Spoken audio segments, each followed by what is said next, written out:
시청자 여러분 안녕하십니까. 시청자 여러분, 북한이 문재인 정권이 추진해온 남북 화해 교류협력의 상징인 개성 남북 공동연락사무소를 폭파시키는 벼랑 끝 전술을 구사하고 나섰습니다. 4.27 판문점 선언, 9.19 남북 군사합의를 사실상 휴지 조각으로 만들어버린 것입니다. 이종근 전 데일리안 편집국장님 나오셨습니다. 이 국장님. 네, 안녕하십니까. 북한 측이 어제 정광석화처럼 개성공단 연락사무소를 폭파시켜버렸지 않습니까? 네네. 김여정의 담화가 나온 지 3일 만이죠. 그렇습니다. 6월 14일 담화 이후에 3일 만입니다. 김여정이가 지난 2018년 평창 올림픽 때는 평화의 사도처럼 네. 이렇게 뭐 스마일 공주 그렇죠. 했는데 이제는 악녀 사이코 공주로 이렇게 예. 변했는데 네네. 북한이 김여정을 앞세운 이런 폭주 어디까지 갈까요? 그러게요. 지금 그러니까 끝이 안 보입니다. 끝이 안 보이는 이유는 나중에 또 말씀드리겠지만, 우리 이렇게 됐을 때는 원래 레드라인을 딱 만들어줘야 되거든요. 예. 그러니까, 예. 그러니까. 이 협상이라는 건 언제나 그렇습니다. 저쪽에서 무리수를 둘 때, 치고 들어올 때, 여기까지는 넘지 마. 라는 그 경계선을 그어줘야지 그 다음이 성립됩니다. 왜냐하면 저쪽도 그러면 그 선을 넘을 것인가에 대한 전략적인 고민을 해야 되고, 그렇죠. 우리는 일단 시간을 벌면서 그 선에 대해서 방어선을 구축하고 또다시 협상을 할 수가 있거든요. 그런데 지금의 상황에서 가장 이 정부가 잘못한 건 뭐냐면 선을 긋지 않았다는 거예요. 네. 6월 3일 날 도발이 시작됐죠. 그러니까 6월 4일 날부터 6월 4일 날 첫 담화가 시작되고부터 뭐 그 장금철이니 리성권이니 아주 폭풍 담화가 계속 이어지고 네. 그다음에 6월 14일 지금 김여정이 2차 담화를 하고 물론 오늘 3차 담화를 했지만 이 상황 속 다 대비를 할 수 있는 속에서 아니 저들과 똑같은 그런 막말을 하라는 것이 아니라 여기까지는 넘지 마라 라는 경고를 해야 되거든요. 그래야죠. 예. 선을 좀 분명히 그어줘야 하는데 그렇습니다. 그걸 안 하고 계속 달래기 예. 불종 외교로 그렇죠. 지금 일관했어요. 그 순간순간 그냥 뭐 탈북민 어떻게 하겠다, 삐라 어떻게 하겠다 이렇게 대응을 하니까 이 협상에서의 룰이라는 게 그렇거든요. 게임의 규칙이 있어야 되는데 그 규칙을 만들어 놓지 않으면 그래 물밀듯이 그냥 치고 들어오는 예. 그런 상황이 돼버린 거예요. 그러니까 지금 정부가 수호를 처음부터 잘못 뒀다. 그러니까 김여정이 이렇게 물밀듯이 넘어온 것이고 연락사무소 말씀하셨지만 사실 연락사무소는 유명무실하지 않았습니까? 현실적으로 그랬죠. 예. 북한은 뭐 하지도 않았잖아요. 우리 남한 사람들만 가 있다가 이번에 코로나 때문에 1월 달에 전부 철수했으니 사실은 유명무실한 건물이긴 했다라는 거죠.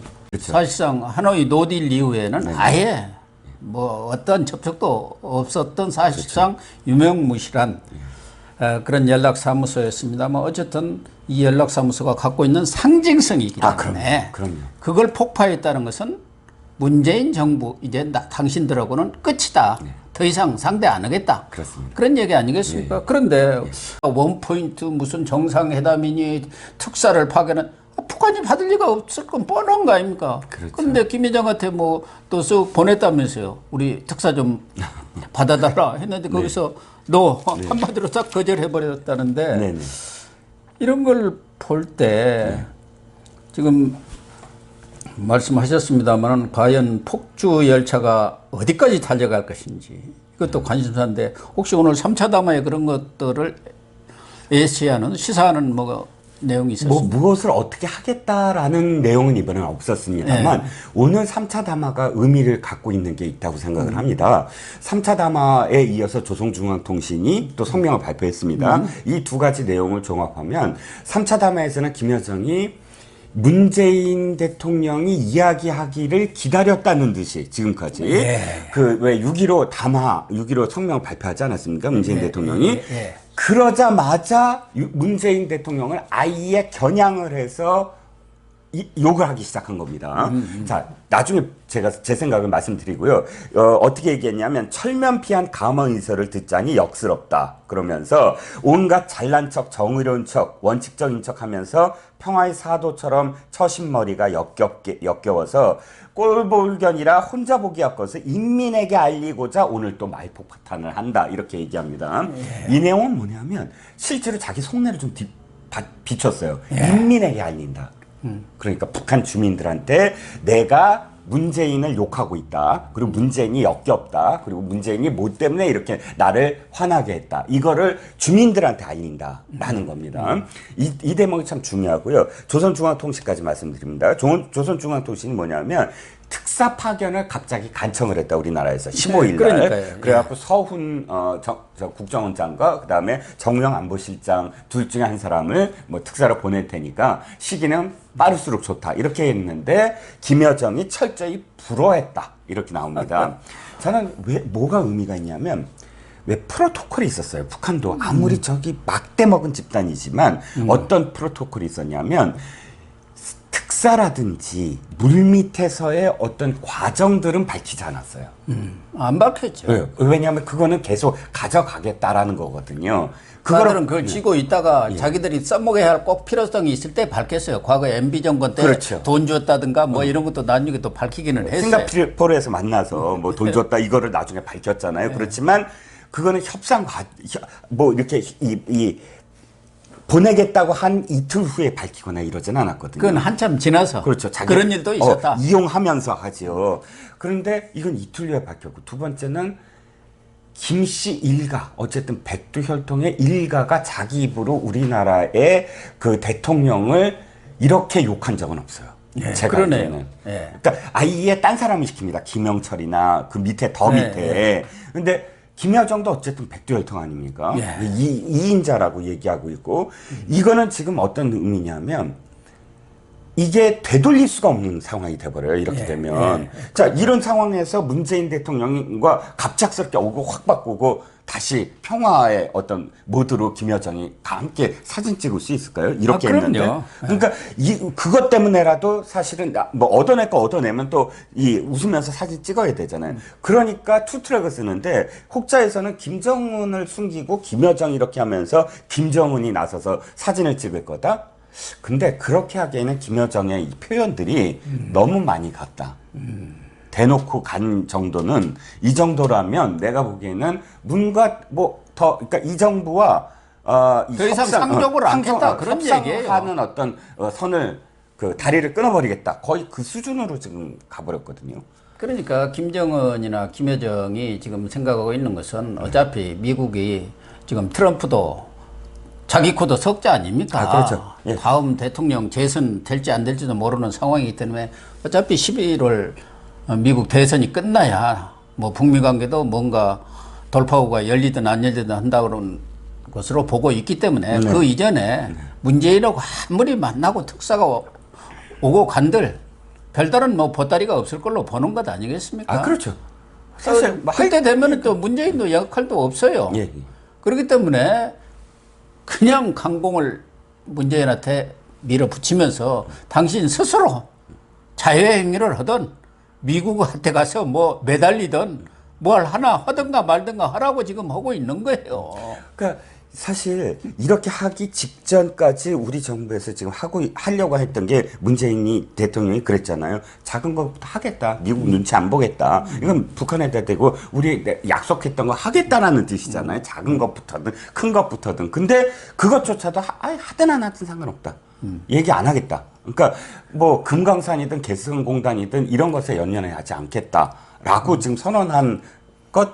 그러니까 이렇게까지 나온 적은 나는 없었다는 거예요. 당사자들. 이런 게 이른바 북한의 벼랑끝 전술이거든요. 끝까지 밀어붙여가지고 거기서 뭔가 얻어내는 거. 과거에 미국과의 그런 담판에서도 그런 전술들을 써갖고 그럼요. 재미를 많이 봤어요. 그렇죠. 영치는 그러니까 그때 이 경수로.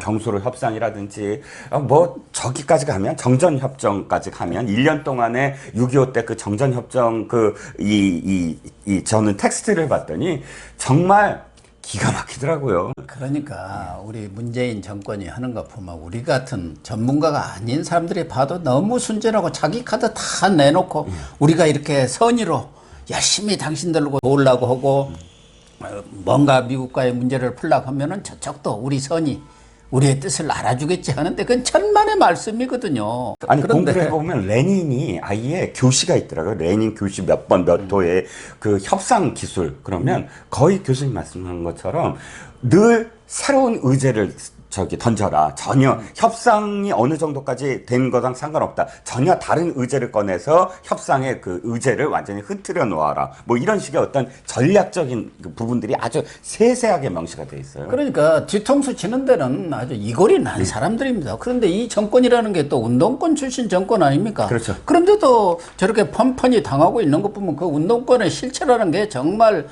뭐랄까 허상들에 불과한 것 아니었나. 우리 안에서 그렇죠. 그냥 자기들끼리 떠드는 거지. 예. 상대하고 무슨 그러한 정말 국가 간의 국익과 사활을 건 그런 게임들을 해본 적이 별로 없잖아요. 그렇죠. 그러니까 이쪽에서도 어쨌든 저는 진영을 떠나서 문재인 정부 뭘 잘못했냐면 투트랙으로 갔어야죠. 이를테면 왜 저기 그 군사 그러니까 저기 군에서는 지금 만반의 준비를 하겠다. 그리고 지시를 내린 거예요. 저 군 통수권자가 지금부터 비상 몇 호 발효하고 지금 무엇이든 그 군사 조치가 일어나면 우리는 맞대응하겠다라고 바로 선을 긋고 그 다음에 통일부를 이용해서 협상을 하든 뭘 하든 투트랙으로 갔어야 되는데 여기는 모든 정부 부처나 청와대랑 다 함께 엎드려서 간청하는 그런 모드로 지금까지 있었다는 거죠. 그러니까 유화 정책을 써도 말하자면은 말씀하신 대로 투트랙을 쓰든가 뭐 여러 가지 전략적 카드들을 가지고 썼어야 하는데 다 내려놓고 그저 눈치 보면서 그저 평화만 외치고 있었던 거야. 가짜 평화만 지금 외치다가 지금 한 방을 먹은 건데 그러면 과연 뭐 김여정을 앞세우든 어떻게 됐든 북한 정권이 어디까지 우리를 밀어붙일 것인가. 그게 다음 수순이 뭘까. 이런 것도 또 생각을 하지 않을 수가 없지 않겠느냐. 첫 번째는 교수님 제가 이거는 우리의 문제가 아니라 내부 문제다라는 생각은 굉장히 많이 갖게 돼요. 내부 문제라는 게 노동신문을 6월 4일부터 이렇게 찬찬히 여러 가지 자료를 통해서 제가 쭉 이렇게 흐름을 봤더니 우리는 지금 6월 4일 날 김여정의 첫 번째 담화와 6월 14일 날 두 번째 담화만 지금 거의 보도가 되지 않았습니까? 근데 그 중간에 쭉 보도된 거를 보면 일련의 흐름이 있더라고요. 네. 어떤 흐름이냐면 첫 번째 담화가 딱 있지 않습니까? 김여정이 담화를 한 순간 그 다음날 노동신문이 뭘 하냐면 김여정 제1부부장의 담화를 지지하는 군중 집회를 매일 6월 6일, 2일, 6월 7일 매일매일 보도를 합니다. 군중 집회가 딱 있었다. 그리고 각계각층의 기고문, 주민들이 기고문을 합니다. 김여정 제1부부장의 교실을 받들어서 남조선 어떻게 한다. 이런 게 이어집니다. 옥류관 주방장이요. 사실은 그런 의미에서 포함이 된 거예요. 그러겠죠. 그러니까 거기서는 치밀한 시나리오를 각층 가지고 진행을 하고 그렇죠. 있는 거예요. 그 다음에 6월 14일 날 김여정이 이렇게 얘기합니다. 인민의 분노를 해결해야 된다. 즉 자기가 딱 얘기를 하고 거기에 따라서 이 군중 집회를 하고 군중들이 들끓게 만들고 그 다음에 6월 7일부터 당중앙이라는 표현을 쓰기 시작하고 그 다음에 6월 14일 날 인민의 이 어떤 분노 이 흐름을 보면 김여정을 우상화시키는 작업. 김여정이 6월 3일 날 딱 얘기하고 나서 완전히 오늘도 김여정이 불허했다 이렇게 나오지만 완벽하게 김여정이 지금 이 미국과의 어떤 그런 협상이라든지 이런 것들의 전권을 갖고 있고 군대의 권한을 갖고 있다라는 게 주민들한테 각인되는 효과. 이게 굉장히 사실은 내적인 어떤 무슨 문제가 있거나 어쨌든 후계 작업을 하려고 하는 공고화시키려는 그런 움직임이 아니냐라고 보는 게 지금 많은 사람들의 분석이죠. 아니 그러니까 김여정을 지금 후계 체제로 부상시키기 위한 방안이죠. 김정은의 자녀들은 너무 어리기 때문에 그 중간에 김여정을 앞세워서 수렴청정을 해야 하기 때문에 이런 대남 공세의 과정 속에서 김여정을 부각시킴으로써 인민들한테도 다음 후계자는 김여정이구나. 네. 그래서 지금 곧 대장으로도 승진한다는 얘기가 있어요. 북한에서는 뭐 군대에 가고 안 가고 관계없이 계급장을 딱 달지 않습니까? 그렇죠. 그래서 김일성이나 김정일, 김정은은 다 원수들 아닙니까? 그렇죠. 원수들. 예. 나머지들이 이제 제일 높은 게 대장이고, 그래서 김여정도 곧 대장으로 승격을 시킬 것으로 이렇게 저는 그렇게 봅니다. 네. 저는. 그런데 그건 뭐 북한 내의 사정이고, 문제는 우리한테 지금 직접적으로 압박을 가하고 있는 것은 또 다른 문제거든요. 유엔 제재 때문에 지금 살 길이 없는 거 아닙니까? 거기다 코로나까지 덮쳤어요.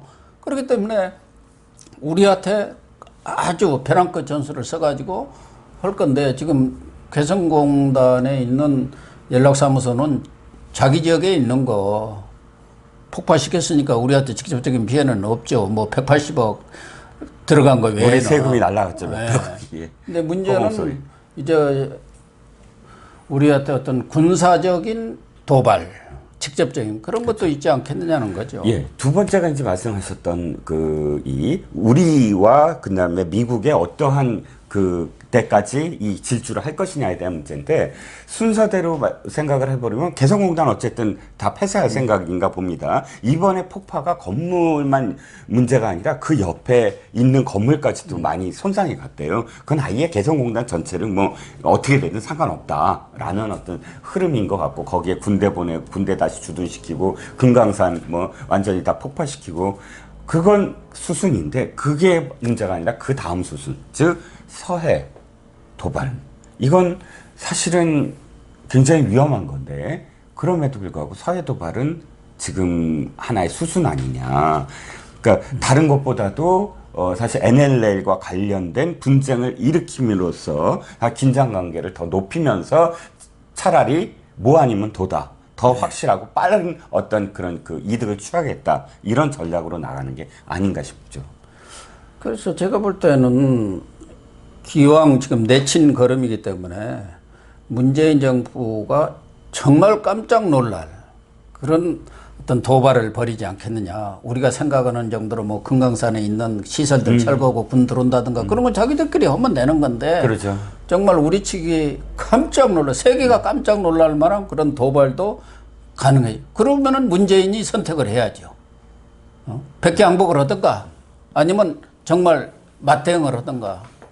그런데 과연 우리 정부가 그럴 배짱이 있느냐는 게 저는 의문인데, 민주당이라든가 정부 돌아가는 거 보면 저는 참 한심하다고 생각합니다.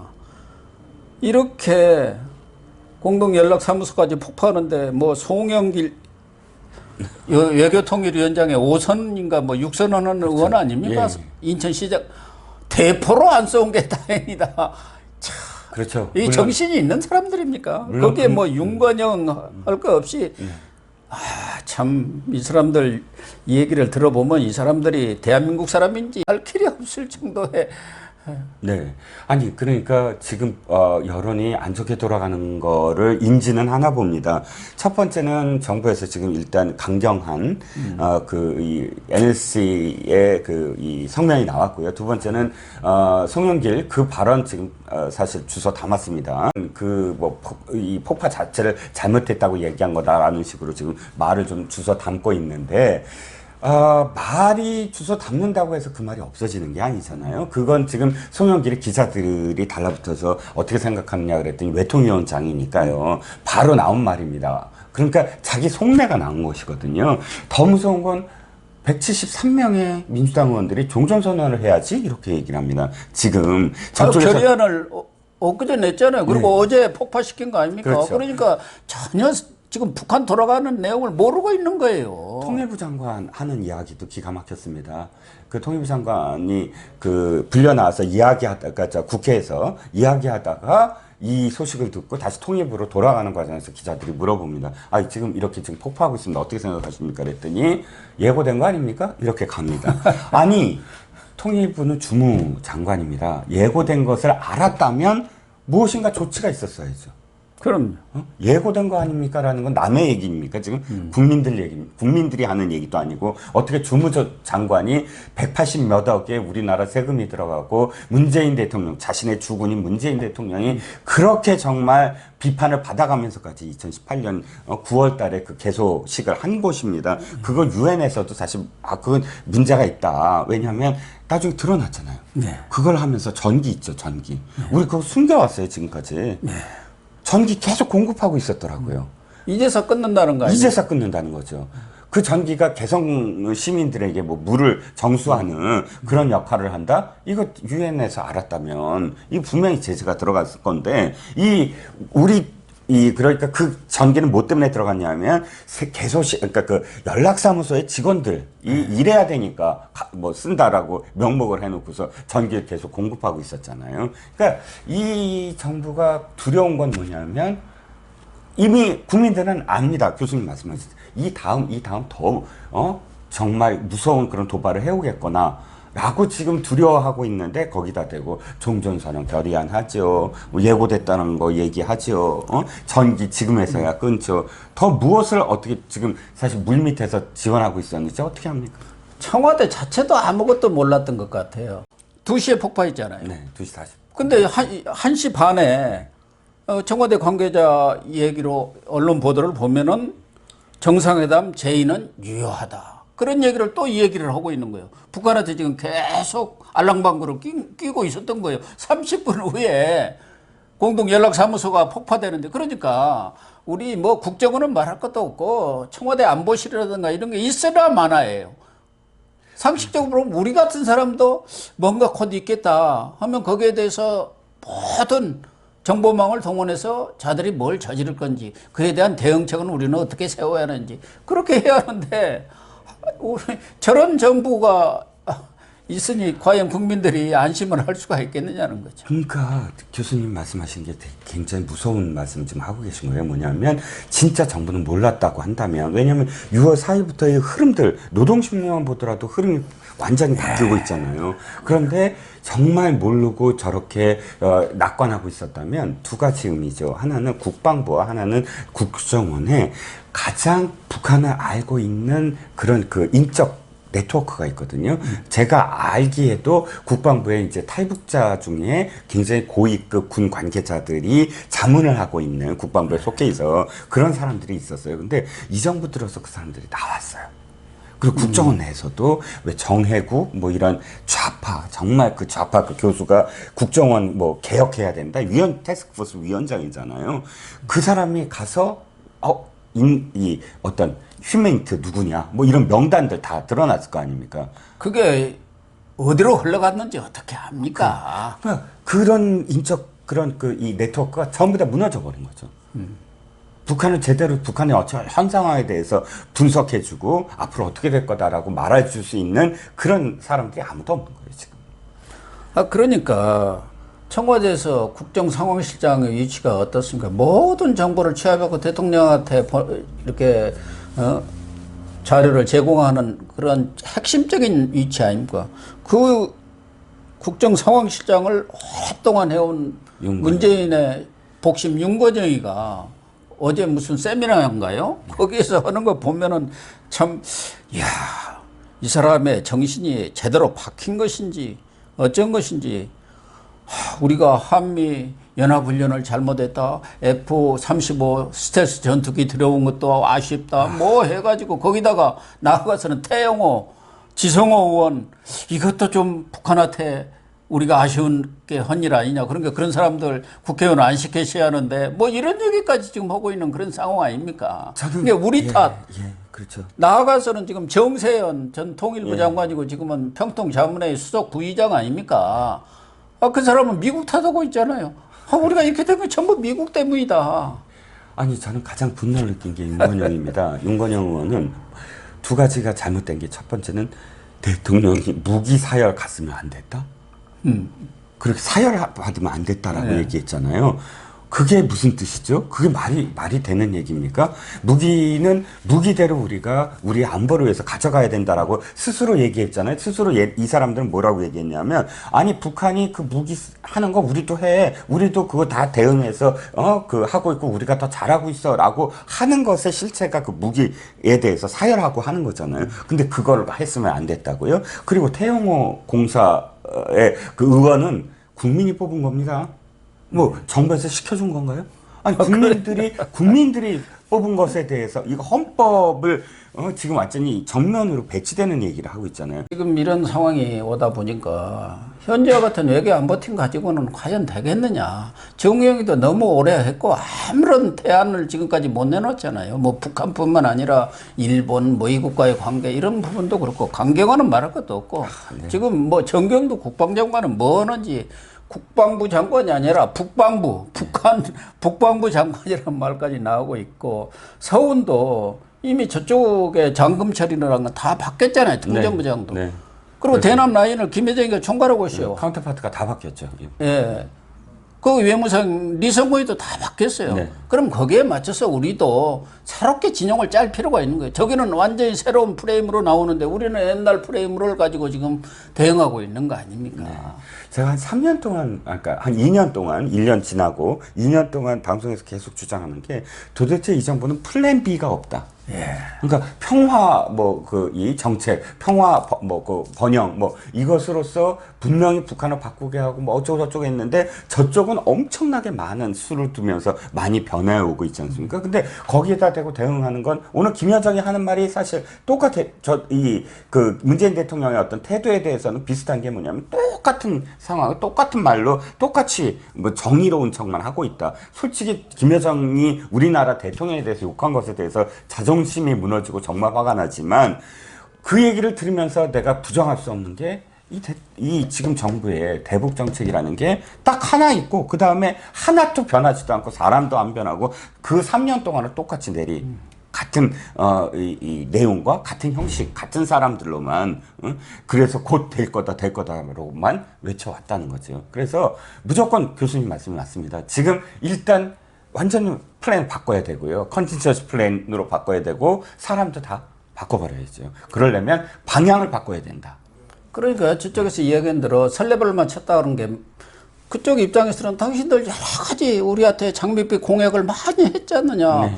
그럼 그걸 좀 이행을 하라는 거 아니겠습니까? 네. 말로만 하지 말고.